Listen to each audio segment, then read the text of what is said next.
युवा मित्रों, बसंत गुरु जी का प्रणाम। उम्मीद है सकुशल होंगे, आनंद मंगल से होंगे। पर मेरे बहुत से युवा मित्र धन के अभाव का इतना रोना रोते हैं कि जितने समय रोने में बिताते हैं यदि उतना समय धन को कमाने में लगा दें, धन को समझ करके, धन की साइकोलॉजी को समझ करके, मनी मंत्र को समझ करके, मनी की कहाँ मनी को बोना है, कहाँ उसके लिए वास्तविक धन लगाएं। यानी मनी के पेड़ लगाने से पहले आपको समझना होगा कि मनी का पेड़ कौन सी भूमि में उपजता है, उसके लिए कौन सा भूमि चाहिए, फिर उसके बीज की क्वालिटी क्या हो। यानी मनी हम कहाँ लगाएं, रिस्क फैक्टर में लगाएंगे तो जितना ज़्यादा हाई रिस्क होगा उतना ज़्यादा बेनिफिट होगा, पर उतने ही ज़्यादा फॉल होने का डर होगा। जितना हम कम रिस्क में धन लगाएंगे उतना ही कम हमारा धन का वृद्धि होगा, पर उतना ही कम लॉस भी होगा। अब डिसाइड तो आपको करना है कि यदि आपको सडनली अचानक धनपति बनना है, करोड़पति बनना है, अमीर बनना है, तो इस साइकोलॉजी को आपको समझना होगा और उस साइकोलॉजी में अपने जीवन को ढालना होगा। उस साइकोलॉजी के अनुरूप अपने लाइफ स्टाइल को बदलना होगा। उस साइकोलॉजी के अनुरूप अपनी दक्षता को बदलना होगा, अपने शिक्षण और प्रशिक्षण लेना होगा, ट्रेनिंग करना होगा। आपको उस रिस्क में फैक्टर में जाने से पहले उसके सारे पहलुओं पर बराबर गौर करना होगा। और जब तक आप कठिन परिश्रम नहीं करेंगे, वॉच नहीं करते रहेंगे, धन को कहाँ लगाएं, कब लगाएं, कैसे लगाएं, ट्रेडिंग को समझे, शेयर मार्केट को समझे और आप उद्योग को समझे, व्यवसाय को समझे, पब्लिक की रुचि को समझे कि आप कहाँ धन लगाना चाहते हैं। उद्योग में, धंधा में, शेयर मार्केट में कि कहीं ऐसा तो नहीं है कि 1 से 10 गुना मिल जाएगा, हम आपको 2 साल में इसका 10 गुना कर देंगे, आप अपना ये धन दे दो, और मालूम हो रहा है कि वह जीरो में बदल गया। तो ऐसे धन को लोभ के कारण जब आप लगाते हैं तब लाभ की संभावना कम रह जाती है मित्र। जब जब हम लोभवश कोई धन को लगाते हैं, अचानक कोई चमत्कार सोचते हैं, जादूगरी सोचते हैं, तब हम चिट फंड में फंस जाते हैं। और जितने भी मित्र हमारे चिट फंड में फंसे हैं वो आज तक रोने के अलावा उनके हाथ में कुछ आया नहीं है। लेकिन शेयर मार्केट में ऐसा नहीं होता। शेयर मार्केट को यदि आप मार्केट को समझ जाओ, बाजार को समझ जाओ, उसकी बिकावली को समझ जाओ, उसके आप उसको चढ़ने और उतरने की टेंडेंसी को समझ जाओ, और यदि इसके लिए आपको फिर मेहनत करना पड़ेगा, एक्सपर्ट बनना पड़ेगा, एक्सपर्ट के साथ समय बिताना पड़ेगा, वहाँ उन दलालों के बीच में आपको जीवन जीना पड़ेगा, और इस मार्केट के वैल्यू और cap value, capital value, small cap और तमाम तरह की रिस्क फैक्टर को आपको समझना पड़ेगा। तो मित्रों, जब तक आप धन को नहीं समझते हैं, धन की साइकोलॉजी को नहीं समझेंगे, तो फिर आप अमीर कैसे बनेंगे। और अमीर बनने के लिए ज़रूरी है धन की साइकोलॉजी को समझें, पढ़ें, लिखें, मेहनत करें, श्रम करें, उस क्षेत्र में जाएं और सदैव तैयार रहें अपने को कि इस धन के क्षेत्र में, कमाने के क्षेत्र में हमारा लॉस भी हो सकता है और हमारा लाभ भी हो सकता है। बेनिफिट होगा तो उसको कैसे लगाएंगे, लॉस हो गया तो कैसे उस लॉस से हमको उभरेंगे। तमाम साइकोलॉजी को आपको समझना होगा, पढ़ना होगा, लिखना होगा, ट्रेनिंग करना होगा, शिक्षण, प्रशिक्षण, ये तमाम दौर से आपको गुजरना होगा। लेकिन मेरे मित्र, यदि आप यह समझते हैं कि केवल धन कमा लेने से अलौकिक सुख हमको मिल जाएगा, हमें अलौकिक आनंद मिल जाएगा और सदैव हमारा मंगल होता रहेगा, तो मित्र इस मुगालते में आप मत रहिए। यदि आप ऐसा ढूंढ रहे हैं तो आप गलत रास्ता पर गलत चीज़ ढूंढ रहे हैं। एक माल है, एक मार्केट है जहाँ सिर्फ कंप्यूटर बिकती है, कंप्यूटर के अलावा वहाँ कुछ का भी बिक्री नहीं है। और आप उस माल में यदि आप नाश्ता खोजेंगे, कपड़ा खोजेंगे, जूता खोजेंगे, मोजे खोजेंगे, कहेंगे मुझे एक स्वीट चाहिए, मुझे 1 किलो टमाटर चाहिए, मुझे भिंडी चाहिए, मुझे बैगन चाहिए, तो उस अरबपति माल है जहाँ अरबों और खरबों डॉलर लगा हुआ है, जहाँ चमचमाती हुई सारे शोरूम हैं और फुल्ड एसी रूम है, और आपको लगेगा अरे यार इतना बड़ा माल बना पर मुझे 1 किलो बैगन नहीं मिला, मुझे तनिक सी मेरा अपनापन नहीं मिला, मुझे किसी हर जगह पैसा है, पैसा है, पैसा है, एक का कितना पैसा है, सब पैसे पर सैल्यूट कर रहे हैं। हाँ मित्र, क्योंकि आपने गलत जगह गलत चीज़ खोल रहे हैं। तो अलौकिक सुख ढूंढना है अलौकिक आनंद ढूंढना है तो लौकिक धन में मत ढूंढिए। लौकिक धन जो है, ये जो हमारा फिजिकल मैटर है या जो फिजिक्स है या जो आज का हमारा जो धन है, यह हमारे यहाँ धन लगाते हैं तो यही हमको धन मिलता है। हम यहाँ आज धन लगाएंगे तो कल परलोक में हमको नहीं मिलेगा, या कल हमारे साथ वो जाने वाला नहीं है, या हम इस धन को आज हमने करोड़पति बन गए और हम आज मर गए तो हमारा जन्म फिर इसी घर में होगा, इसका कोई गारंटी नहीं है। कि मनुष्य जन्म होगा, यह भी कोई गारंटी नहीं है। आपके जीवात्मा जिस परिस्थिति में होगा, जिस कंडीशन में होगा, उस जीव अपने लिए उसके अनुकूल वह फिर गर्भ खोज करके उस शरीर धारण कर लेगा। तो यदि आप यह धन कमाने के लिए यदि आप सोचते हैं कि मुझको आंतरिक सुख मिलेगा, आंतरिक आनंद मिलेगा, मेरी आंतरिक समृद्धि होगी, मैं आंतरिक पावरफुल बन जाऊंगा, तो फिर आप बड़े भ्रांति में जीवन जी रहे हो मित्र। हाँ, लेकिन आपका धन तब भी जरूरी है। आज के मेरे नए जनरेशन, मेरे बच्चे धन के पीछे इतना पागलपन है कि उनका जीवन मशीन बन गया है। उनके रोम रोम में, उनके सांसों में हर क्षण देखा जाए तो धन धन धन और धन।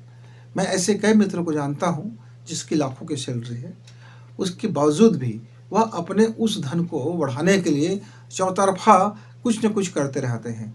15-20 क्रेडिट कार्ड रखे रहते हैं, शेयर मार्केट में लगाते हैं, वहाँ लगाते हैं, वहाँ लगाते हैं, कई तरह की कंपनियों में लगाते हैं, बिना सोचे विचारे कई मेरे मित्र लगाते रहते हैं। और वो ये सोचता है कि सभी तरफ से धन का वर्षा होगा और हम और अरबपति बन जाएंगे। लेकिन तब भी उसको शायद सुख चैन नहीं मिले, क्योंकि तब सारा धन उसका रिस्क फैक्टर में लगा हुआ है। उसका पूरा जो विज्ञान है, पूरी साइकोलॉजी है, वो उस धन को कई गुना बढ़ाने में लगा हुआ है। और वह धन यद्यपि कमा रहा है, 1 नंबर का धन कमा रहा है, अपनी मेहनत से धन कमा रहा है, पर उस धन का उपयोग वो चाहता है कई गुना बढ़ जाए, क्योंकि वह धन में अपने फ्यूचर को सुरक्षित देखना चाहता है। बस यही थोड़ी गड़बड़ हो जाता है मित्र। आप सोचते हैं कि धन बिना जग सुना। इस जग में आपको कपड़ा के लिए, मकान के लिए, आपका सुविधा के लिए धन चाहिए, उसके लिए परिश्रम भी करना उचित है।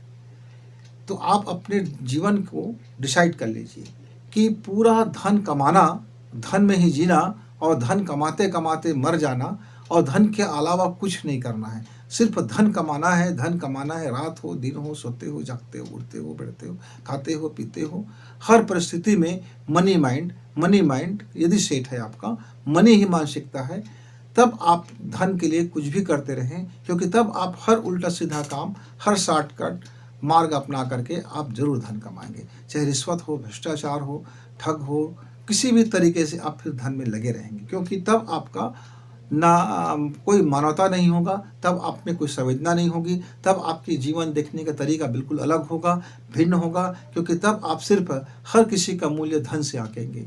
माता पिता बूढ़े हो गए, अब आपका धन बेकार जा रहा है, तब माता पिता को आप घर से बाहर रखेंगे, क्योंकि उसके ऊपर आपका काफ़ी धन खर्च हो रहा है, अब वो किसी काम का नहीं है। पत्नी धन नहीं कमाती है, तब वो किसी काम का नहीं है। बच्चे यदि धन नहीं कमा रहे, तब भी वो आपके किसी कौड़ी का काम का नहीं है। मतलब तब आपका हर वैल्यूशन, हर मूल्यांकन उस धन, और धन को कौन दे रहा है, कितना दे रहा है, कहाँ से ला रहे हो, कैसे ला रहे हो, कितना धन मिल जाए, तब फिर आपके लिए न ये देश भक्ति काम का है, न मानवता काम का है, न नैतिकता काम का है, कोई चीज़ काम के नहीं है। तब आपके लिए हर वह उल्टा सीधा काम आपके लिए जायज़ होगा जिससे आपको धन मिलता हो। इसीलिए तो लोग आतंकवादी बनते हैं, इसी में तो लोग नक्सलाइट बनते हैं, इसी मानसिकता के कारण तो लोग अपने देश को, अपने कुनबा को, अपने नैतिकता को, अपने आचरण को, अपने करेक्टर को, अपने समाज को, अपने धर्म को, सबको दांव में लगा देता है। क्योंकि उनको क्या चाहिए होता है? धन। धन ही उनका भगवान, धन ही उनका ईमान, धन ही उनका धर्म, धन ही उनका जीवन, धन ही उनका सांस, धन ही उनका आनंद, धन ही उनका मंगल। मारे मारे फिरते हैं। फिर कोई देश जब उसके ऊपर कानून में फंस जाता है, तब वो एक दूसरे से दूसरे देश मारे मारे फिरते रहते हैं। सुकून तो वहाँ भी उनको नहीं है, क्योंकि वो धन कमाने की जद्दोजहद में सारा सुकून गंवा बैठता है। फिर आनंद मंगल तो नहीं होगा, आनंद भी नहीं होगा, मंगल भी नहीं होगा, क्योंकि वो धन कमा रहे हैं, धन कमाने में उल्टे सीधे कर रहे हैं, तो हर देश का कानून कहीं न कहीं शिकंजे में फंस रहे हैं। वो भागे भागे मारे मारे जीवन जी रहा है। ठीक है, धन में जीवन जी रहा है, लाखों का सट्टी पट्टी खिला रहा है, अरबों रुपए कमा रहा है, करोड़ों रुपए की उनकी बिजनेस चल रहा है, लीगल है, इलीगल है, अनलीगल है, कुछ भी है, उसके लिए सब जायज़ है, क्योंकि उसको चाहिए धन। और धन के मार्ग में कोई भी चीज़ रुकावट आता है तो उसको वो तहस नहस कर देता है, क्योंकि उनके नज़र में धन है। तो मित्रों, धन है तो आनंद मंगल है, ऐसा कहना बिल्कुल गलत है, क्योंकि धन है तो सिर्फ धन है। धन की जो सुख है, धन की जो सुविधा है, धन से जो आप खरीद सकते हैं, धन लगा करके जो आप ऐशो आराम कर सकते हैं, धन लगा करके आप बड़े बड़े साधन, बड़ी बड़ी होटल, बड़ी बड़ी आप मकान और बड़े बड़े आप मंगल ग्रह तक जा सकते हैं, सूर्य ग्रह तक जा सकते हैं, चंद्रमा में जा सकते हैं, दुनिया में कहीं भी सैर सपाटा आप कर सकते हैं। आपके 10 हज़ारों नौकरे चाकर खड़े हो सकते हैं, कार बंगले हो सकते हैं, आप नेताओं को खरीद सकते हैं, किसी विभाग को खरीद सकते हैं, किसी अधिकारी को खरीद सकते हैं, बिकने वालों को ना, जो बिकावली में होगा, जो बिकना होगा, उस बिके हुए सारे चीज़ को आप खरीद सकते हैं। लेकिन जो चीज़ को खरीदा नहीं जा सकता उसमें आपका कोई आधिपत्य नहीं होगा। शांति आप खरीद नहीं सकते, सुकून आप खरीद नहीं सकते, प्रेम आप खरीद नहीं सकते, आनंद आप खरीद नहीं सकते, मंगल आप खरीद नहीं सकते। इसके लिए तो आपको नैतिक आचरण में जीवन जीना होगा। इसके लिए तो आप भक्ति खरीद नहीं सकते, आप श्रद्धा नहीं खरीद सकते। मनी से मनी खरीद सकते हैं, पर मनी से किसी की माइंड नहीं खरीद सकते। यदि कोई माइंड बिकने वाला नहीं होगा, कोई बुद्धिजीवी बिकाऊ नहीं होगा, कोई अन्वेषणकर्ता बिकाऊ नहीं होगा, कोई वैज्ञानिक बिकाऊ नहीं होगा, कोई गणितज्ञ बिकाऊ नहीं होगा, कोई विशेषज्ञ बिकाऊ नहीं होगा, तो आप उसको खरीद नहीं सकते। हाँ, आप उसको सत्यानाश कर सकते हो। धन की ताकत से आप ऐसे गुंडे, बदमाश और नंगईपन करके आप उसे डरा सकते हो, धमका सकते हो, पर खरीद नहीं सकते हो, झुंझला सकते हो। मित्रों, तो धन है तो सब कुछ है, ऐसा नहीं है। मनी, रियल मनी वह होता है जिस पर आप अपने परिश्रम से, नैतिकता से और उस देश के कानून के मुताबिक आप अपने धन की वृद्धि करते हैं। उस धन की वृद्धि करते करते आप अपने लाइफ को भी समझते हैं, आप अपने करेक्टर को समझते हैं, आप अपने आनंद को नहीं गंवाते हैं, आप अपना फैमिली नहीं गंवाते हैं, आप अपने समाज को नहीं गंवाते हैं, आप अपने भीतर का धर्म को नहीं गंवाते हैं। उस धर्म को धारण करते हुए जब आप धन कमाते हैं तब आप समृद्धशाली बनते हैं। आपके माइंड में धन भी हो और आपका धर्म भी हो। धर्म मतलब क्या है? किसी को किसी धर्म में मैं फलाने धर्म को हूँ, ऐसा नहीं है। धर्म मतलब आपका निज का कर्तव्य क्या है, आपके इस धरती के प्रति कर्तव्य क्या है, आपका इस ब्रह्मांड के प्रति आपका कर्तव्य क्या है। यह जो यूनिवर्स है, यह जो हमारा अंतरिक्ष है, या जो हमारा जिस ईश्वर ने हमें यह चैतन्य दिया, जिस ईश्वर ने हमें प्राण दिया, जिसके हम जो हमको अभी इस काल में समा जाएंगे, जो हमको टाइम दिया, स्पेस दिया, या हमको शरीर दिया, तो हम अपना जो आंतरिक डेवलपमेंट जब करते हैं, वो जो हमारे अंदर का जो फीलिंग होता है वही हमारा धर्म है।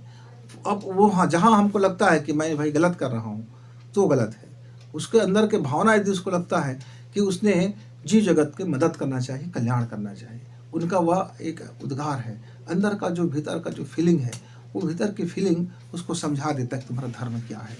आपका धर्म कोई बाहर का संप्रदाय से मेरा मतलब लेना देना नहीं है, जाति से लेना देना नहीं है, कि आपका टेक में क्या लिखा है, आपके माथे में क्या चिपका है, कि आपका सरनेम में क्या चिपका है, कि आप अपने इसमें कौन से वर्ग में आते हो, सामान्य हो, ओबीसी हो, एसटी हो, एससी हो, कि अन्य दिगर जाति को, इससे लेना देना नहीं है। धर्म मतलब जो ईश्वरीय शक्ति को धारण करना, वो धर्म है, या प्रकृति के नेचर को धारण करना ही आपका धर्म है। मेरा धर्म जब कहूँ तो आप उसमें जब भक्ति में जब लीन हो जाते हो, जब आपका परमेश्वर आपका शागिर्द बन जाता है, आपके सानिध्य हो जाता है, आप ईश्वर के साथ जब उपासना करते हो, तो जो आनंद मंगल आपके जीवन में उतरता है, तो उस धन के साथ में जब धर्म को धारण करते हो, तब घर में रियल मनी, रियल स्पिरिचुअल और रियल एक आपका जो दिलो दिमाग है, फिर आपको वो रियल आनंद में, आनंद मंगल में फिर वो लेके आता है। मित्र, तो चूकिए मत, प्रेम भी कमाइए, आनंद भी कमाइए और धन भी कमाइए। बैलेंस रखिए, उस बैलेंस करके जीवन चले आइए। तो धन तो केवल ओनली मटेरियल है, इससे ज़्यादा उसका कुछ औकात नहीं है। आप मटेरियल से मटेरियल का वैल्यू कर सकते हैं, पर भावना से भावना का वैल्यू होगा, नीति से नीति का वैल्यू होगा, करेक्टर से करेक्टर का वैल्यू होगा। यानी जो जिस चीज़ से जिसका वैल्यू बढ़ता है, आपको वह कर्तव्य करना होगा। अलौकिक में जाना है, अंदर की आपको शांति चाहिए, अंदर की प्रेम चाहिए, अंदर की आपको विकास चाहिए, तो इस धन के अलावा आपको धर्म को धारण करना होगा। धन और धर्म में बैलेंस बनाना होगा। 8 घंटा धन के लिए कमाइए और 8 घंटा आप धर्म के लिए कमाइए। तो 16 घंटा आपका चला गया। अब जो आपका 8 घंटा बच गया, वो 8 घंटा आप अपने निजी कर्मों के लिए, सोना है, जागना है, खाना है, पीना है, अपनी दिनचर्या करना है, अपने संसार बढ़ाना है, विषय है, वासना है, आपका फैमिली है, आपके कारोबार है, चिंतन है, मनन है, मौज मस्ती है, मजाक है, खेल कूद है, आप इसमें गुजार दीजिए। 3 हिस्सा में जीवन का चरण चलता है, 24 घंटा आपको मिला हुआ है, तीनों को बांट दीजिए। तो आपके घर में धर्म भी होगा, धन भी होगा, कुशल भी होगा, मंगल भी होगा, और आप अपने जीवन को बेहतरी से भी गुजारेंगे।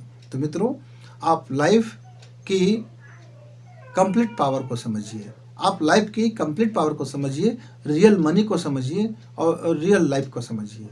ये जितना ज़्यादा आप रियल में आप उतरेंगे, जीवन को उतारेंगे, उतना ही आप कंप्लीट रूप से आनंद मंगल आपके घर में होगा। धन का भी वर्षा होगा, धर्म की वर्षा होगा। जब धन और धर्म दोनों साथ साथ चलेंगे, तब विज्ञान की सहायता से आपकी लाइफ में, आपके जीवन में सब आनंद मंगल बना रहेगा। फिर गुरु जी से मिलेंगे, तब तक विदा, नमस्कार।